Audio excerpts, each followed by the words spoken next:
আমি আজকে মুগ ডাল দিয়ে পাট শাকের পাতা রান্না করব।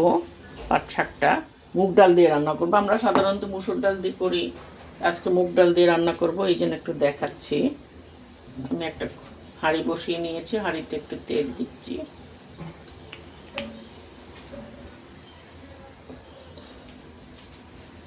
একটু পেঁয়াজ দিয়ে নিচ্ছি আগে। পেঁয়াজটা একটু লাল হোক। আমি এখন এর মধ্যে একটু আদা রসুনের পেস্ট দিচ্ছি, 1 চামচ।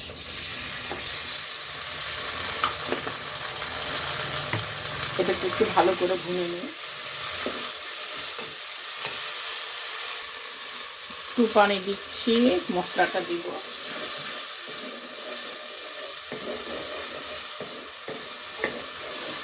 এখন আমি মশলাটার মধ্যে দিয়ে দিচ্ছি।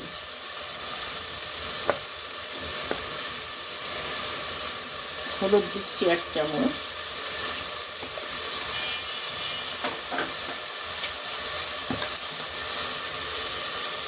মরিচ দিচ্ছি 1 চামচ।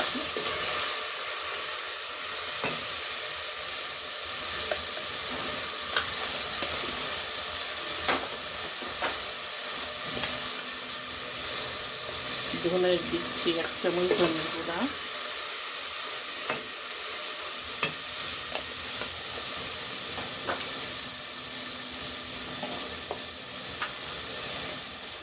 জিরার গুঁড়াও দিচ্ছি 1 চামচ।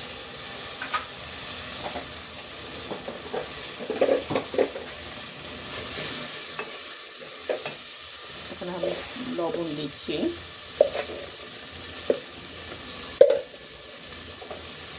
লবণটা দিয়ে একটু মশলাটা একটু কষিয়ে নিই।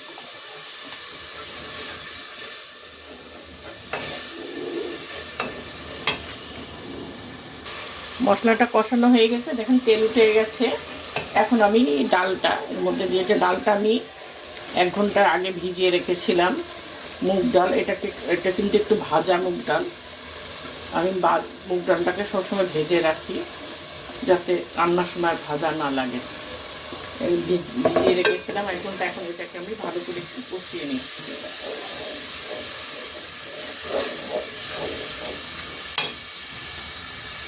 এটা কষানো হয়ে গেছে, এখন আমি এর মধ্যে পানি দিয়ে দিচ্ছি। পানি দিতে হবে।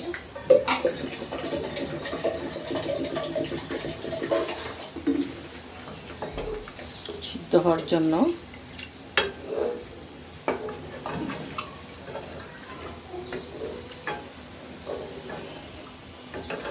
এখন আমি চুলাটাকে একটু আস্তে করে সিদ্ধ হতে দিই।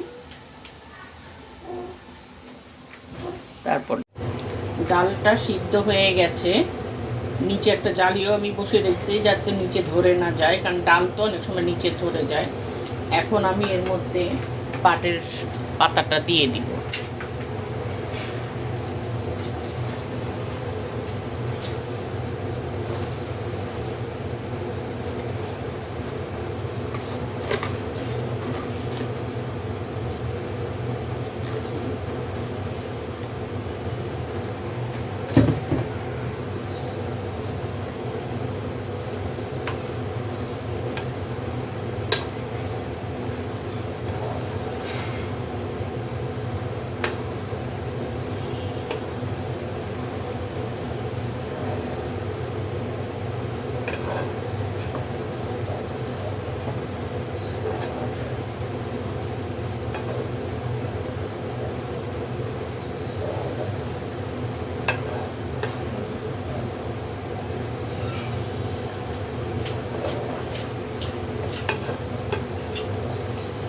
এভাবে থাক 5 মিনিট, পানি উঠে যাবে।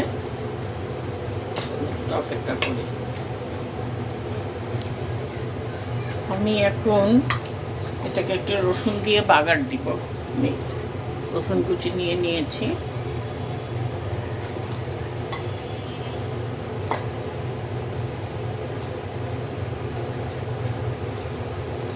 একটু পেঁয়াজ দিচ্ছি।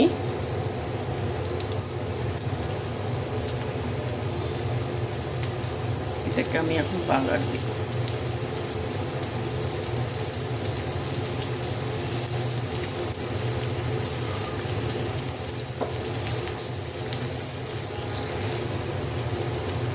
সাথে একটুখানি জিরা দিচ্ছি।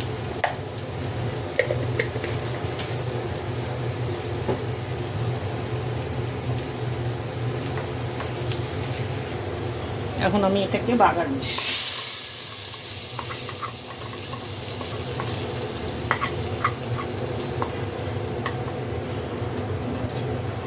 এই যে আমার কমপ্লিট হয়ে গেল মুগ ডাল দিয়ে পাট পাতা রান্না। আমি মাহমুদা ব্লগস থেকে আনসারি খানের ছবি আপনাদের দেখালাম। আমার এটা বাগার দেওয়া হয়ে গেছে। আমি মাহমুদা ব্লগস থেকে আনসারি খান ছবি আপনাদের দেখালাম মুগ ডাল দিয়ে পাট শাক রান্না। আপনারা পছন্দ হলে লাইক দিবেন, শেয়ার করবেন। আল্লাহ হাফেজ।